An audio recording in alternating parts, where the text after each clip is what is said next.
Hi, my name is Brittany Cooper and I'm with Labella Studios, and I wanted to talk to you for a minute about volume in your hair. It's one of probably the top problems most people experience, especially females, is experiencing that frustration of feeling like you have flat, lifeless hair. Now, the one thing is there are many contributors to lifeless hair, but I'm going to focus on just a few options of what we could do to bring that life back into your hair. So, a couple things to consider. First of all, do you have really thick hair? Is it really heavy? Is it curly? Is it coarse? Is it long? Is it going to weigh your hair down?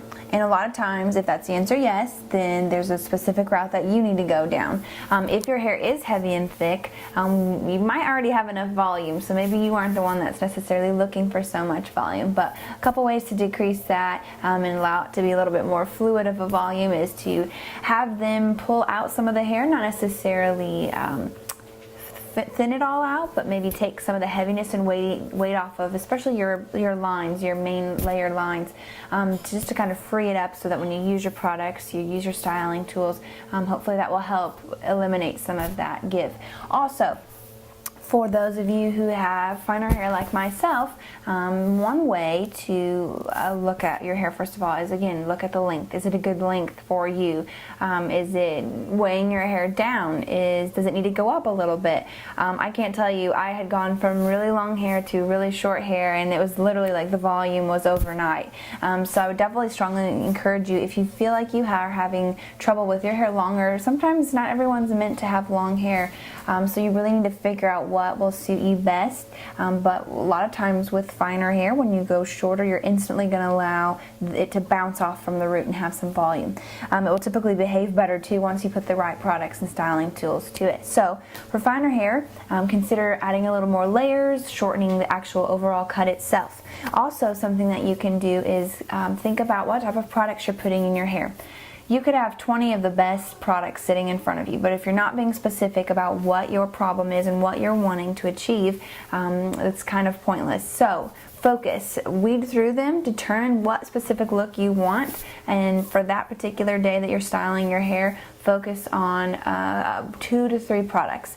A lot of times mousses are where you're going to find a lot of your volume boosters. You're going to get texturizers or volume root sprays. A lot of those in combination will give you exactly what you're looking for as well. So we've kind of built a foundation here. We've got a good cut for volume. We've got the layers that we need, the length that we need. Now we've put the proper product in our hair that's going to help amplify that, because we cannot expect no product in hair to give us volume Hollywood red carpet hair. It's just not going to happen. So we have those 2 elements. That also one of the elements to really consider is how you're blow drying your hair. A lot of times I'll see women, when their hair is towel dried, they'll take a comb, they'll part it down where they want it, and then they just start blow drying. They figure if it's like that, the product should kick in and we'll have voluminous hair after. When actually you really got to put a little work into the blow drying process. Use a blow dryer. Section your hair if you need to. A lot of times with round brushes, you think, oh, big Texas round hair, but you can also use a round brush to create volume. If you're overextending it, if you use your brush to pull forward, you're going to overextend that hair, so as you're blow drying it and you pull the hair back down, it's instantly going to have some lift at the root. So use round brushes. Also, when you blow dry, don't just part it first of all. Comb your hair out and then blow dry. I tell my guests all the time, back and forth, back and forth. Your bangs, blow the opposite direction, come back around. You really want to focus almost like a horseshoe shape around your crown. Get that hair off the scalp as you're blow drying. So when you put it all back down, it's going to have some volume.